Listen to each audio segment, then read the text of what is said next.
आज आपको एक ऐसी सच्ची घटना पर आधारित एक ऐसी कहानी बताने जा रहा हूँ जिस कहानी को सुनकर आपके मन जो हैं विचलित हो जाएंगे, व्याकुल हो जाएंगे। और आप देख रहे हैं मोर संगवारी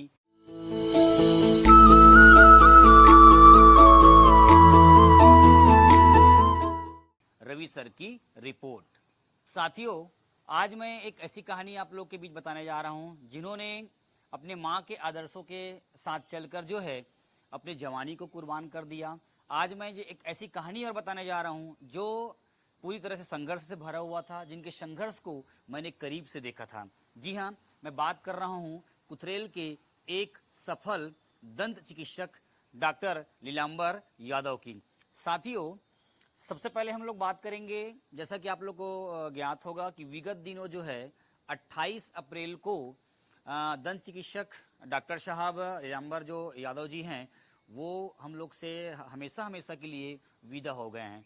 आज उसकी कुछ अनसुनी कहानी जो है आप लोगों के बीच लेकर आ रहा हूँ। सभी लोगों को इस कहानी को जानना चाहिए कि बहुत कम समय में वो एक ऐसी कहानी देकर गए हैं हम लोगों के लिए, एक ऐसी सीख देकर गए हैं जिन सभी युवा साथियों को, हमारे बंधुओं को, हमारे पढ़ाई जीवन के दोस्तों को, मित्रों को, सभी को जानने चाहिए। तो सबसे पहले मैं बात करूँगा उनके घर में कौन कौन थे। साथियों, ये जो लीलांबर यादव जी थे वो मूलतः जो है उड़ीसा के रहने वाले थे। जी हाँ, उनके पिताजी श्री नारायण प्रसाद यादव जी मुंशी का काम करते थे। उड़ीसा से ये लोग जो है सबसे पहले कोपोडीह में आए। वहाँ से जो है हमारे ग्राम कुथरेल में एक बाड़ी है जिसको हम लोग सेठ बाड़ी के रूप में जानते हैं, और एक्चुअल में उसका नाम जो है तृप्ति है ना फार्म हाउस करके एक बाड़ी है, जहाँ पर उनके पिताजी जो है एक मुंशी का काम करते थे। उनके परिवार में उनके मम्मी, 3 भाई और एक बहन थे। इस तरह से इनकी जो सदस्यता थी वो 6 लोगों की थी। लेकिन अल्पायु में इनकी छोटी बहन का जो है ना, इनकी छोटी बहन जो है वो भी, उनका भी निधन हो जाता है। इस तरह से एक छोटा सा परिवार था और एक कृषि फार्म में जो है इनकी जीविका चलता था। नारायण प्रसाद यादव की एक बहुत बड़ी सीख थी कि वो बच्चों की पढ़ाई को लेकर जो है काफ़ी सिंसियर रहते थे। उन्होंने काफ़ी संघर्ष करके जो है बच्चों को बहुत अच्छी परवरिश के साथ जो है बहुत अच्छी शिक्षा उन्होंने दिया था।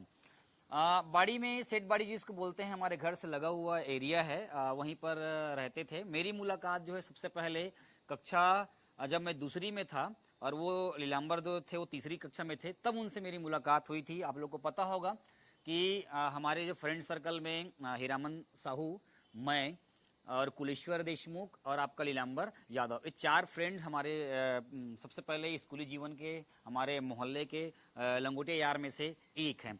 तो हमारा संबंध उनके साथ जो है काफ़ी घनिष्ठता के साथ रहा। साथियों, जैसे मैं बता रहा था कि उसके परिवार में अभी 3 भाई हैं, और तीनों भाई की जो शिक्षा की अगर बात करें, जिस तरह शिक्षा नारायण प्रसाद यादव जी ने इन बच्चों को दिए हैं, काबिल बनाए हैं, वो काबिल तारीफ़ है। हमेशा पढ़ाई को लेकर जो है उनके पिताजी सिंसियर रहते थे। जब हम ग्राउंड फ्लोर में जब क्रिकेट खेलते थे घर के अंदर में, तो पढ़ाई के दौरान अक्सर हम एक शब्द सुनते थे उनके पिताजी के मुख से, ए माग गया, पढ़ा पढ़ी करो बे, ऐसे कुछ वर्ड बोलते थे। मतलब वो खेलने के साथ साथ जो है पढ़ाई को बहुत तजुर्बे देते थे, है ना। डॉक्टर साहब जो है बायोलॉजी विषय का विद्यार्थी था, और उसके 2 जो भाई हैं, है ना, वो 2 भाई हैं। एक भाई जो है ग्राम जंजगिरी में जो है पंचायत सचिव है, नेमिंद्र यादव करके, और एक छोटा भाई और है जिसका नाम है प्रदीप यादव जी, जो कि जेके लक्ष्मी जो सीमेंट फैक्ट्री है वहाँ पे वो इंजीनियर के पोस्ट पर हैं। साथ ही साथ प्रदीप बहुत टैलेंटेड बंदा था, बहुत होशियार बंदा था। वो अपने पढ़ाई जीवन से ही उनके इरादे बहुत ही नेक थे पढ़ाई को लेकर, उनके है ना सोच अलग थी। वो ट्यूशन वगैरह भी घर पे जो पढ़ाते थे, उसके बाद फिर वो जेके लक्ष्मी में अभी वो इंजीनियर हैं। तो इस तरह से उनका एक छोटा सा परिवार था, बहुत ही सशक्त परिवार था। हालांकि संघर्ष से भरा हुआ था, लेकिन है ना किसी चीज़ की कोई कमी नहीं थी, पढ़ाई लिखाई से हो या परवरिश से हो। इस तरह से जो है उनका एक परिवार था। उनके परिवार में उनकी बहन सबसे पहले विदा हो गए थे। उसके बाद खराब स्वास्थ्य के कारण जो है उनके माताजी भी उनके बीच में नहीं थे।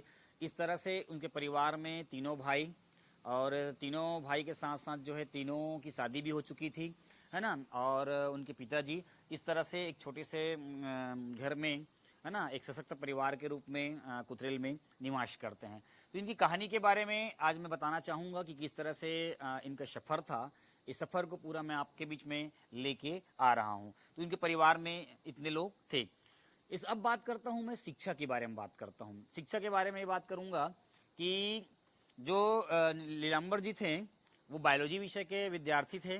पढ़ाई जीवन से ही बहुत ही वो होनहार विद्यार्थी के रूप में अपनी छवि बनाए हुए थे, है ना। चाहे वो प्राथमिक शाला हो, चाहे वो पूर्व माध्यमिक शाला हो, चाहे गवर्नमेंट हायर सेकेंडरी स्कूल अंडा हो, है ना। अगर स्कूल के बारे में बात करें तो BN भरद्वाज सर, संतोष पाटिल सर, भारती सर को अपना आदर्श मानते थे, क्योंकि इन टीचर से काफ़ी सीख मिला था, काफ़ी अपनापन मिला था, काफ़ी बहुत कुछ सीखने मिला था। तो इनको आदर्श मानते थे। गवर्नमेंट हायर सेकेंडरी स्कूल में चौबे मैडम को, CL चंद्राकर सर को वो अपना आदर्श मानते थे। देखो, उनके दो प्रकार के दोस्त थे। एक थे लंगोटिया यार थे, जो ये गली मोहल्ले के, जिसमें हम लोग शामिल थे, हीरामन साहू, मैं, कुलेश्वर देशमुख, है ना। और एक दोस्त थे स्कूल जीवन के, पढ़ाई जीवन के, जिनका नाम बताना चाहूँगा आप लोगों को। चंद्रकांत साहू और एक अशोक साहू। चंद्रकांत साहू जो है उससे क्लासमेट थे, मैथमेटिक्स के वो विद्यार्थी थे। और वर्तमान में चंद्रकांत जो साहू है वो सब इंस्पेक्टर है। अभी धमतरी में उनका पोस्टिंग है। साथ ही साथ जो अशोक साहू थे वो ग्राम कुथरेल में ही ABC फैक्ट्री में काम करते। ये दोनों दोस्त जो है उनके पढ़ाई जीवन के सबसे बेहतरीन दोस्त थे। पढ़ाई को लेकर काफ़ी सिंसियर होते थे। स्कूल जाने के बाद, स्कूल से आने के बाद जो है पढ़ाई में क्या करना है, कैसे करना है, वो सारे मंथन जो है वो घर में आकर जो है करते थे। चंद्रकांत साहू बहुत टॉपर विद्यार्थी रहे हैं और पढ़ाई को लेकर लीलांबर यादव के लिए बहुत ही ज़्यादा जो है वो उनके लिए सपोर्टिव थे, सपोर्ट करते थे, उनको समझाते थे, सिखाते थे। क्योंकि चंद्रकांत साहू जो है फिजिक्स बहुत अच्छा जानते थे, है ना। मैं खुद फिजिक्स से बहुत सारा फिजिक्स जो है लीलांबर यादव के माध्यम से मैं खुद सीखा हूँ। जब इन लोग पढ़ते थे, ग्रुप डिस्कशन करते थे, तो मैं तमाम चीज़ों को जो है जाकर जो है उन लोगों के बीच जब बैठता था तो मैं खुद ऑब्जर्व करता था, अवलोकन करता था। तो उनकी फ्रेंड सर्कल में चंद्रकांत साहू के और अशोक साहू के अलावा और सारे बहुत सारे मित्र थे, संदीप वगैरह, है ना, दिल्लीवार जो है ना, उनका एक घनिष्ठ संबंध था। अंडे स्कूल में बताना चाहूँगा आप लोगों को कि आप देखे होंगे कि वो 4 साल तक वहाँ पढ़ाई किए। 4 साल में आप सभी उनको देखे होंगे कि वो हमेशा हम लोग जो राष्ट्रगान राष्ट्रगीत करते थे उसमें जो बजता था माइक में वो खूब वही ऑपरेट करते थे। तो इस तरह से उनकी जो थी बहुत अच्छी छवि थी, एक अच्छा लेवल था। पढ़ाई लिखाई को देख कर अगर बात करें तो काफ़ी सशक्त था, है ना। और अब बात करते हैं पढ़ाई लिखाई के बाद खेलकूद के बारे में बात करते हैं। खेलकूद के बारे में बात करेंगे तो क्रिकेट का बहुत शौकीन बंदा था और हमारी टीम के Aryan star cricket club Kuthrel के वो कैप्टन भी थे। विकेट कीपिंग करते थे, है ना। क्रिकेट में बल्लेबाजी में उनके बहुत ही रौनकता था, बहुत ही शानदार प्लेयर माने जाते थे, है ना। टेनिस क्रिकेट में सचिन तेंदुलकर और MS धोनी को वो जो है अपना आदर्श रोल मॉडल मानते थे। सौरव गांगुली को भी आदर्श रोल मॉडल मानते थे, इसलिए वो सौरव गांगुली के आदर्श मानते हुए वो इसके, है ना, उसको हम टीम का कैप्टन भी बनाए हुए थे, है ना। 7 नंबर की जर्सी जरूर पहनते थे MS धोनी के। क्रिकेट की दुनिया में उनके साथ हमारी बहुत सारी यादें जो है जुड़ी हुई है। आसपास क्रिकेट की दुनिया में चाहे कुथरेल हो, अछोटी हो, चिंगरी हो, अंडा हो, चंदखुरी हो, भानपुरी हो, पिसेगांव हो, ऑल टोटल ऑलमोस्ट जितने भी एरिया हैं उस एरिया में क्रिकेट में बहुत ही अलग प्रकार के हमने छवि बना कर रखे थे। हम लोग का धाक जमता था, है ना।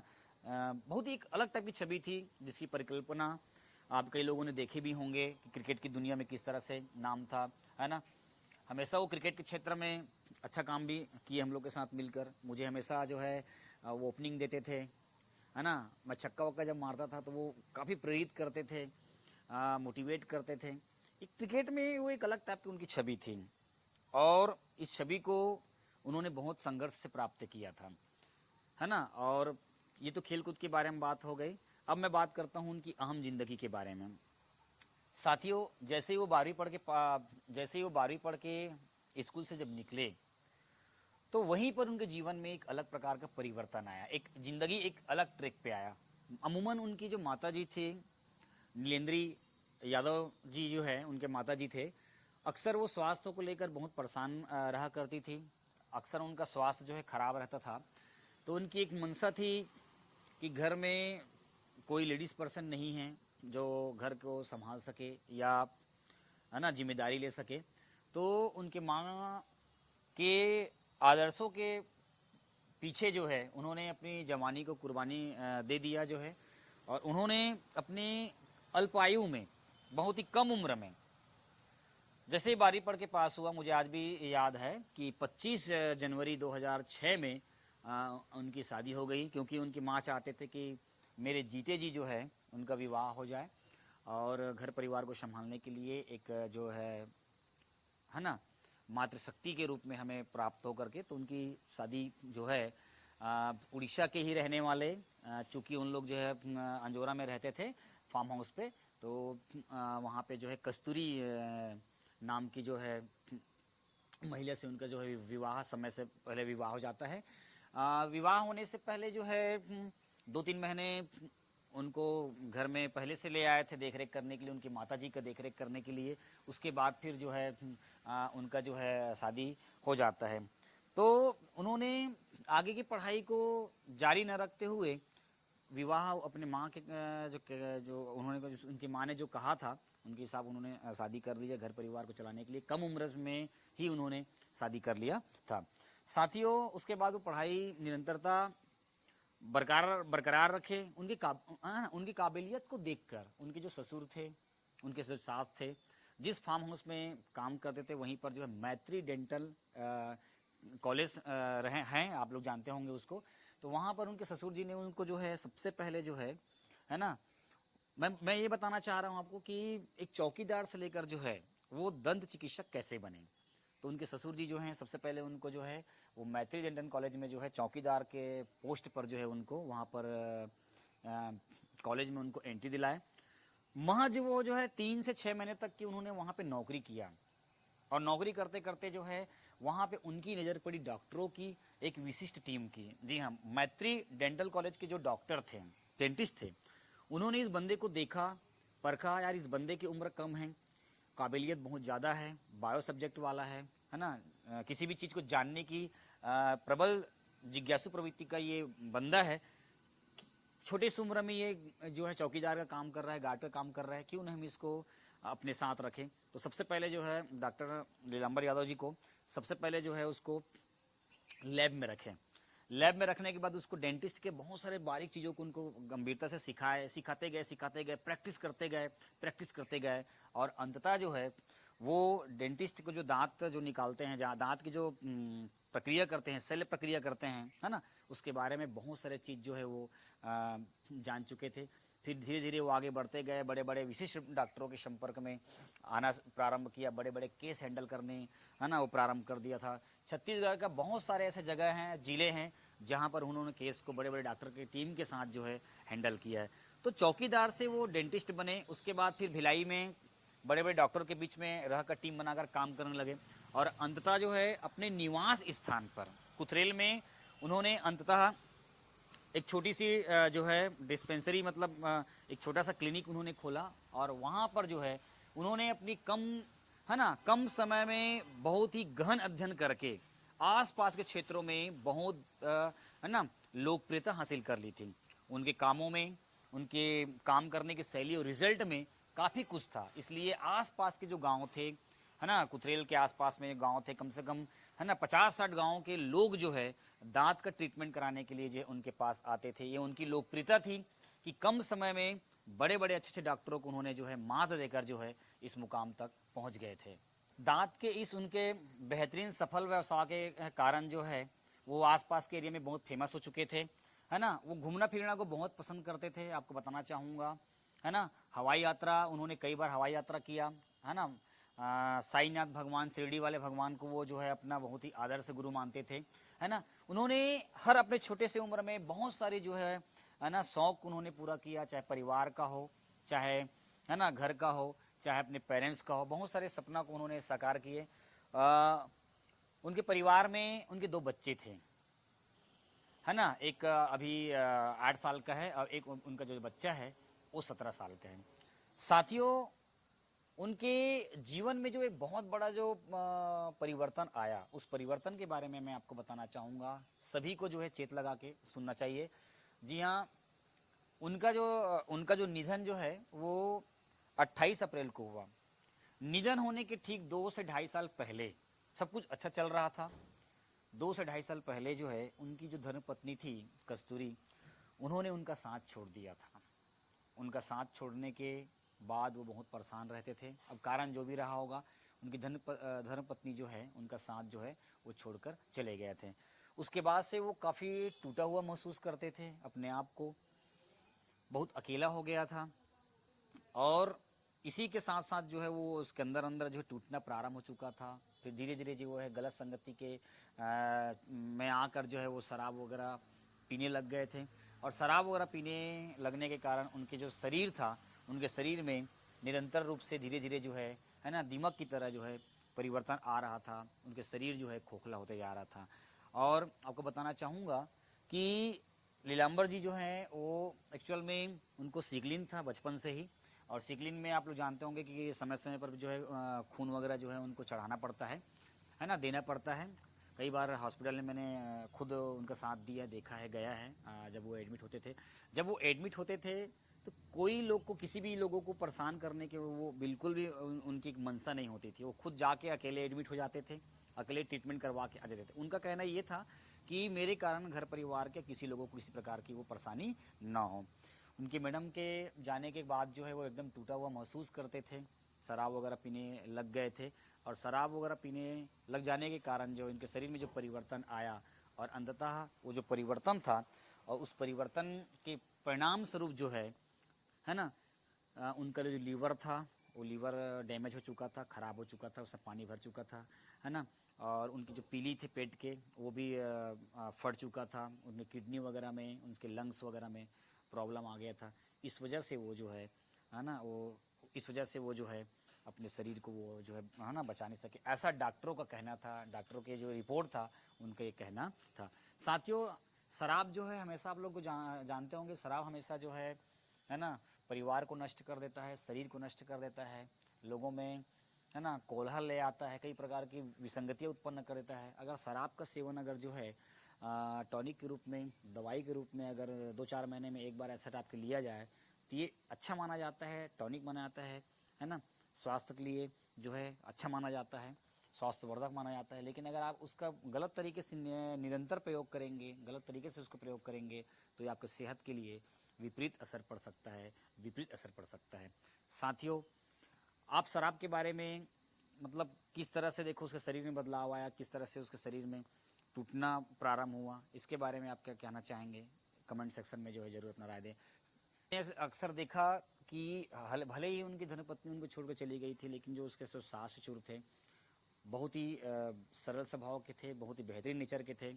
हमेशा बोला बोला करते थे जब भी मेरी मुलाकात होती थी, तो भले मेरी बेटी आप छोड़ के चले गए हैं, लेकिन आज भी आप मेरे दामाद या आप मेरे बेटे के रूप में जो है हमेशा मेरे साथ रहोगे, हमेशा मेरे साथ बरकरार रहोगे। उनका जो साला था अर्जुन बहुत बेहतरीन बंदा था, है ना। वो हमेशा बोलते थे आप हमेशा मेरे जिया जी रहेंगे, है ना। हमेशा इज्जत देते थे, बहुत ही मान सम्मान मर्यादा जो है जिस तरह से उनको मिला था उनके ससुराल पक्ष से वो काबिल तारीफ़ था, काबिल तारीफ़ था। बहुत ही कम समय में इतनी अच्छी छवि बनाना और इतनी अच्छी छवि बनाकर जो है परिवार को लेकर चलना, ये बहुत ही कम लोग कर पाते हैं। जब वो अंदर से इतना टूट गए थे और अपने आप को प्रबलता के साथ वो मजबूत भी करना चाहते थे, लेकिन नहीं हो पाया।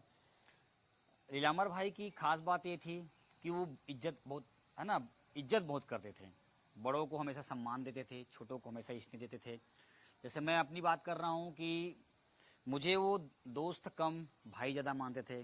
जब भी वो सोते थे, है ना, सोने से पहले गुड नाइट मेरे जान, गुड नाइट मेरे दोस्त, गुड नाइट मेरे भाई, गुड नाइट गुड डार्लिंग्स, है ना, मिस यू मेरी जान, है ना, आई लव यू मेरे भाई।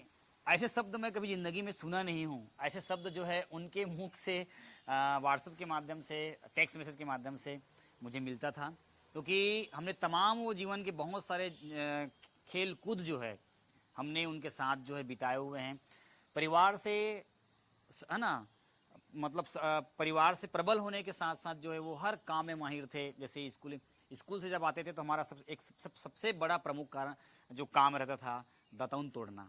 उनके पिताजी जो है दातून करते थे, हमेशा ताज़ी दातून जो है वो पसंद करते थे करना। तो हम लोग स्कूल से आने के बाद जो है वहीं बाड़ी के अंदर में है ना बड़े बड़े जो बबूल का पेड़ है उसमें चढ़कर जो हम लोग दातून काटते थे। ये वो सबसे बड़ी फैक्ट थी। दूसरी बात, थरहा लगाने हों या सीला बीनने वाले हों, है ना, ऐसे बहुत सारे काम हमने किया है। उनका पहला काम मैं बताना चाहूँगा, आप लोग चिप्स फैक्ट्री है वहाँ पर उन्होंने 600 रुपये में सबसे पहले जो है पानी पिलाने के लिए गर्मी के दिन में गया था। जिस समय वो पानी पिलाने के लिए वो वहाँ पे काम करने गया था गर्मी के सीज़न में, उसी समय मैं और हीरामन जो है दोनों जो है श्री राम राइस मिल में जो है ना राइस मिल में हम लोग काम करने जाते थे। तो ऐसा जीवन में बहुत सारी यादें उनके साथ जुड़ी हुई है, जो हम काम भी किए उनके साथ। तो है ना, ऐसा नहीं था कि पैसे की कोई कमी थी, मिडिल क्लास फैमिली थे, अच्छा सब कुछ चल रहा था, लेकिन काम जो हमारी करने की जो वो थी, हमने हर प्रकार के काम अपने जीवन में किया है। पढ़ाई जीवन में भी उनके साथ काफ़ी हमारा संबंध अच्छा रहा, है ना। लेकिन आज जो है महज वो 38-39 साल की उम्र में हम लोग से विदा जो हो गए हैं, ये बहुत बड़ी असहनीय क्षति हो रही है, असहनीय पीड़ा हो रही है। क्योंकि इतने पास में थे, इतने करीब से मैंने उनके संघर्ष को जाना है, देखा है, महसूस किया है। और जब वो विदा हो गए हैं तो निश्चित रूप से हम लोग के लिए अपूर्णीय क्षति हो रही है और बहुत ही आघात लगा है मन को। मन विचलित है, व्याकुल है। उनके 2 छोटे छोटे बच्चे हैं जो कि अभी उनका आने वाले जो फ्यूचर है पूरा भी उन साथ है। तो कहीं ना कहीं किस प्रकार से ये होगा आगे चल के, ये सोच के मन में थोड़ा सा डर सा लगा रहता है। हालांकि इनके जो दोनों भाई हैं प्रदीप और नेवेंद्र जो हैं काफ़ी समझदार बंदे हैं, समझदार बच्चा है ना। ये जो है परिवार को जो है अच्छे से संभाल लेंगे। बहुत समझदार व्यक्ति है, इंसान है। और मुझे उम्मीद है कि अपने परिवार के साथ साथ जो है अपने पेरेंट्स का और उनके बच्चों का, अपने भतीजों लोगों का जो है वो अच्छा सा ख्याल रखेंगे। उनके परिवार में उनके बच्चे सहित जो है उनके भतीजे और भतीजी के सहित 5 बच्चे, छोटे बच्चे उनके घर में हैं। तो अंदाज़ा इस बात से लगाया जा सकता है कि जिस दिन रथयात्रा का प्रोग्राम हुआ, जिस दिन काठी की प्रोग्राम हुआ, उस दिन देखने को मिला कि काफ़ी मात्रा में लोग, सैकड़ों की संख्या में जो लोग आए हुए थे। ये उनकी पहचान थी, ये उनकी मेहनत थी, ये उनकी कमाई थी, जीवन की असली कमाई थी। उन्होंने डेंटिस्ट रहते हुए जो है बहुत बड़ा नाम प्राप्त किया था। लोगों के मन में बहुत कम समय में जो है वो अपनी जगह बनाए थे। इस वजह से उस दिन देखने को मिला कि तमाम आसपास के जो लोग थे उनके कार्यक्रम में आए हुए थे, चाहे ग्रामीण क्षेत्र गांव से हों या गांव के बाहर के लोग हों, श्रद्धांजलि अर्पित करने के लिए, उनका साथ देने के लिए, है ना, उनके श्रद्धांजलि सभा में शामिल होने के लिए बढ़ चढ़कर हिस्सा लिए थे। वे कहीं ना कहीं उसकी कम उम्र में, है ना, उनके द्वारा किए जो मेहनत था, उस मेहनत को बताता है, उस मेहनत को, है ना, दिखाता है कि वो कितने लोगों के दिल में राज करते थे, कितने लोकप्रियता थे उनके अंदर में। क्रिकेट की दुनिया में मैं आपको बताना चाहूँगा कि दीनानाथ चंद्राकर को, प्रमोद साहू जी को, गुलशन चंद्राकर को ये वो अपना आदर्श रोल मानते थे। क्रिकेट की दुनिया में बहुत करीब से उन्होंने बहुत सारे चीज़ को, इन जो गांव के जो हमारे जो प्लेयर थे उन लोगों के साथ वो काफ़ी तरीके से देखे थे। अपने मेहनत से उन्होंने हर जीवन के छोटे से छोटे सफ़र को उन्होंने अच्छा तरीके से मतलब तय किया था। चाहे वो साइकिल लेना हो, चाहे वो बाइक लेना हो, चाहे वो कार लेना हो, उन्होंने अपने शौक़ के साथ कभी समझौता नहीं किया। घूमना फिरना और जो उनकी जो शौक़ थी वो उनके लिए सर्वोपरि थे। वो हमेशा घूमने फिरने को और शौक़ को हमेशा ऊपर रखते थे। चाहे कुछ भी हो जाए वो चीज़ को करके दिखाते थे। क्रिकेट के तो वो बहुत बड़े शौकीन थे ही। और क्रिकेट की दुनिया में आपको बताना चाहूँगा कि हीरामन साहू को वो बुमराह मानते थे। हमारी टीम का बहुत अमूल्य प्लेयर था और उसके बदौलत ही हम जो है क्रिकेट में बहुत सारे ट्रॉफी हमने जीते हैं। तो क्रिकेट उनका सबसे बड़ा शौक़ था। और क्रिकेट के साथ साथ जो है वो ऑनलाइन गेम वगैरह भी और कुछ कुछ चीज़ वो खेलते थे। वो एक बहुत बड़ा उनका हॉबी था। हमेशा उनकी एक ख़ास बात रही थी कि घर आए हुए मेहमान को हमेशा वो इज्जत करते थे, प्यार से बैठाते थे, बात करते थे, है ना। सबसे अच्छी बात है कि वो नकारात्मक बात बिल्कुल भी नहीं करते थे, हमेशा सकारात्मक बात वो जो है करते थे। इस वजह से वो लोगों के मन में, लोगों के दिलों में काफ़ी लंबे समय तक याद रहेंगे, याद करते आएंगे, याद उनको किया जाएगा और ये उसका प्रमाण है। उसका हम बात करना चाहूँगा साथियों कि जिस तरह से लोग आज शराब को बढ़ चढ़ कर पी रहे हैं, है ना, ये हमारे स्वास्थ्य के लिए बहुत बड़ा घातक है। जैसा कि आपने बताया कि टॉनिक के रूप में अगर इसको उपयोग किया जाए तो निश्चित रूप से हमारे स्वास्थ्य के लिए वो लाभदायक हो सकता है, लेकिन उसको निरंतरता के साथ अगर लेंगे तो ये हमारे लिए घातक हो सकते हैं और इसे अंतिम इसका परिणाम जो है मौत ही है। शरीर के पार्टों का क्षत विक्षत होना है, खराब होना है। मेरे ख्याल से लगता है कि लोगों को इसे दूर रहना चाहिए और जहाँ तक हो सके परहेज करना चाहिए। दूसरी ओर देखा जाता है कि जनरली अगर कोई स्त्री अगर कोई साथ छोड़ देता है तो इस कंडीशन में बिल्कुल विपरीत जो है प्रभाव पड़ता है। आप लोग अभी समाचार के माध्यम से, सोशल मीडिया के माध्यम से अक्सर आप देखते होंगे कि ऐसी घटनाएं बहुत होते रहती है ना, कि छोड़कर चले जाने से कितना आघात होता होगा, कितना ज़िंदगी कठिन दौर में चला जाता है, कितनी तकलीफ़ होती होगी। जिनके साथ हुआ रहता है ये उनको जो है ना, वो ये पीड़ा को वही समझ सकते हैं। इस बारे में आपकी क्या राय है? शराब के बारे में क्या राय है? और जो भी कारण रहा होगा, है ना, आप क्या समझते हैं इसके बारे में? कमेंट सेक्शन में आप ज़रूर लिख के भेजें। दुख की इस घड़ी में मैं भाई, हमारे मित्र, हमारे परम सखा, हमारे लंगोटे यार लीलांबर यादव जी के प्रति मैं निःशब्द हूँ। कम उम्र में इस तरह से छोड़ के चले जाना, क्योंकि मेरा एक गहरा संबंध था उसके साथ, चले जाना निश्चित रूप से मेरे पास शब्द नहीं है, मैं निःशब्द हूँ। और निश्चित रूप से एक अपूर्णी क्षति भी हुई है और मैं इसके परिवार वालों के साथ हमेशा हूँ और भगवान से गुजारिश करूँगा कि बच्चों के लिए, परिवार के लिए एक प्रबलता प्रदान करे, आगे बढ़ने के लिए प्रेरित करे और जो भी दुख है उस दुख को जो है सहने की शक्ति प्रदान करे। ईश्वर से मेरी यही गुजारिश है। और भाई, अब जहाँ भी हो, जैसा भी हो, आप हमारे दिल में हमेशा राज करोगे, हमारे मन मस्तिष्क में आप हमेशा रहोगे। और अब जहाँ भी हो, कुशल मंगल हो, जिस रूप में हो, जिस रूप को धारण किए हो, जैसा भी हो, और आपको वहाँ पर जो है कुशलता प्रदान करे, भगवान शक्ति प्रदान करे और आपका जो भी समय है वो बहुत अच्छा हो। और परिवार के साथ हम जो है अपने दुख को, हम जो है व्यथा को आपके बीच हम रखे हैं। तो इस विषय के बारे में आपकी राय क्या है ना, इसके बारे में आप कमेंट करके ज़रूर बताएं। जो भी जानकारी थी कम समय में मैंने बताने का प्रयास किया है। ऐसे कहानी तो बहुत लंबी है, बहुत बड़ी है, जटिल है, लेकिन जो कहानी मुझे मन में जो आया, जो आप लोग को बीच, आप लोग के समक्ष रखने का प्रयास मैं करना चाह रहा था, मैं वो किया हूँ। तो इसको आप समझे और जीवन में नेक काम करते रहे, लोगों के बीच में काम करते रहे। कौन कब यहाँ से विदा हो जाए, कौन कब यहाँ से चला जाए, कोई नहीं जानता है। क्योंकि मैंने 1 साल के अंतराल में मैं भी अपने पिताजी को, और हाल ही में 1.5 महीने के अंतराल में मैंने अपनी माँ को खोया है। तो जीवन का उद्देश्य बनाकर रखो, लोगों को हँसाओ, लोगों को के साथ खेलो, लोगों के साथ जो है एंजॉय करो, लोगों के साथ अच्छी बातें करो, लोगों के साथ जो है सकारात्मक बातें करें, है ना। कभी भी किसी की मन को आहत ना करें, मन को व्यथित ना करें, ना उनको नकारात्मक तरीके से उसको ट्रीट करें, है ना। खुशी मनाएं, क्योंकि जीवन का कोई ठिकाना नहीं है। आज के समय में किसी वस्तु का गारंटी हो सकता है, लेकिन इंसान की गारंटी नहीं हो सकती। इंसान कब कहाँ क्या हो जाए कोई नहीं जानता है।